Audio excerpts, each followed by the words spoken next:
Video pelajaran agama Katolik kelas 3 SD. Guru Mentauli Simbolon. Halo anak-anak ibu, apa kabarnya?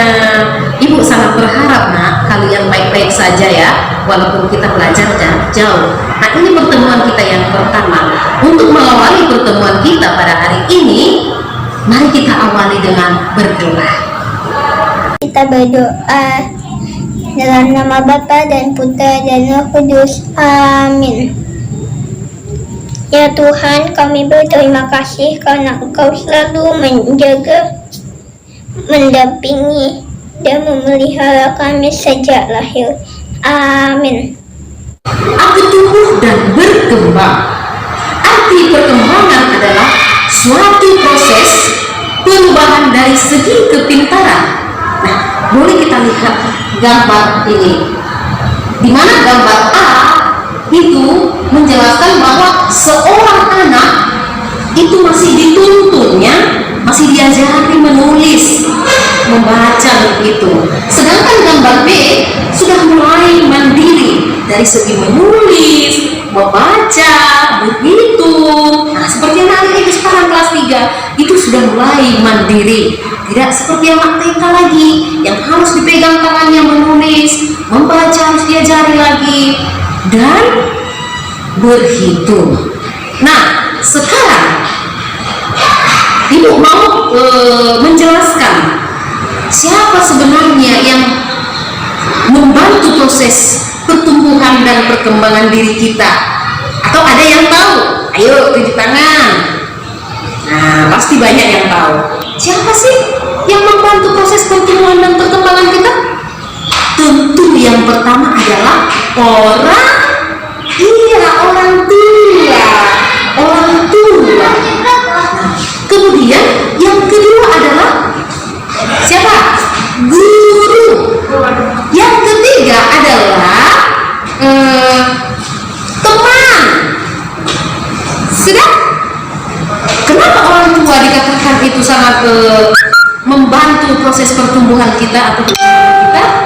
Karena dimana orang tua atau ibu kita mengandung kita, melahirkan. Oke, guru di sekolah, ya guru sangat membantu pertumbuhan dan perkembangan kita nak. Mulai kita diajari menulis dengan sabar, ya kan, membaca, berhitung. Nah, itu sangat membantu pertumbuhan kita. Kemudian yang ketiga adalah teman, ya. Yang ketiga itu teman.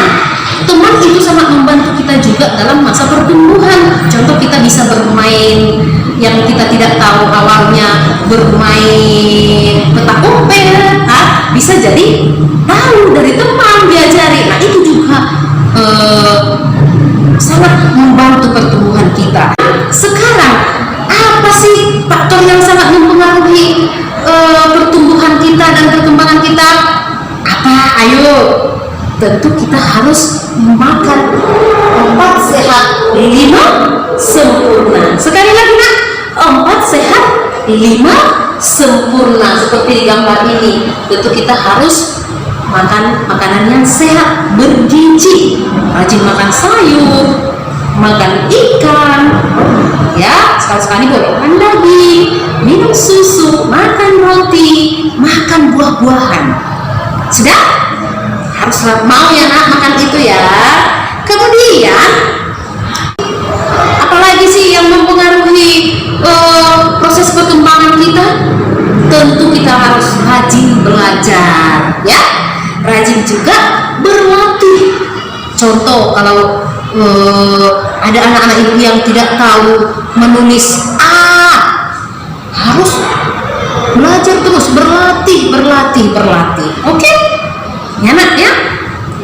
Kemudian sekarang kita akan memasuki ataupun memahami bagaimana sih pertumbuhan dan perkembangan Yesus. Iya, Yesus juga mengalami pertumbuhan dan perkembangan. Contoh, Yesus tadi dikandung oleh Roh Kudus dan dilahirkan oleh Bunda Maria, Ibu Yesus. Kemudian Yesus lahir. Ketika Yesus berumur 8 hari, Yesus dibawa ke bait Allah. Ya, dibawa ke bait Allah. Di sana ada Simeon dan Hana. Nah, ada Simeon dan Hana bersama dengan Bunda Maria dan Yosef, ayah Yesus. Di sana ketika 8 hari Yesus juga dipersembahkan ke bait Allah, Yesus juga disunat. Kemudian ketika Yesus berumur 12 tahun, ya, Yesus berumur 12 tahun.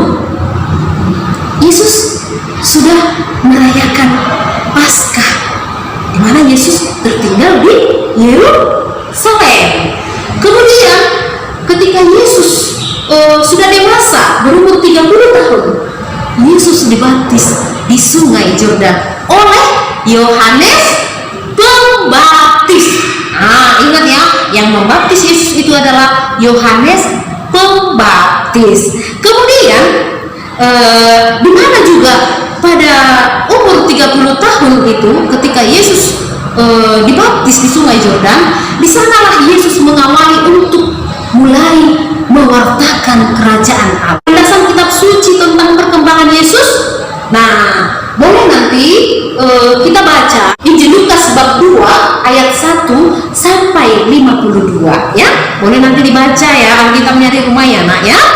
Oke? Nah, semua proses pertumbuhan kita dan perkembangan kita harus kita syukuri. Ya, kita harus mengucap syukur kepada Tuhan lewat doa kita.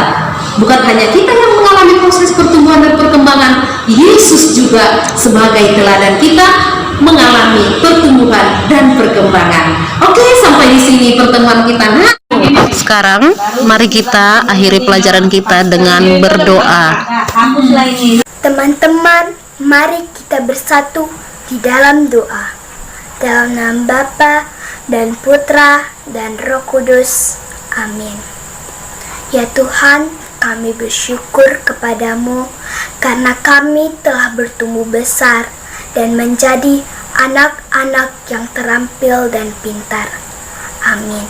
Dalam nama Bapa dan Putra dan Roh Kudus.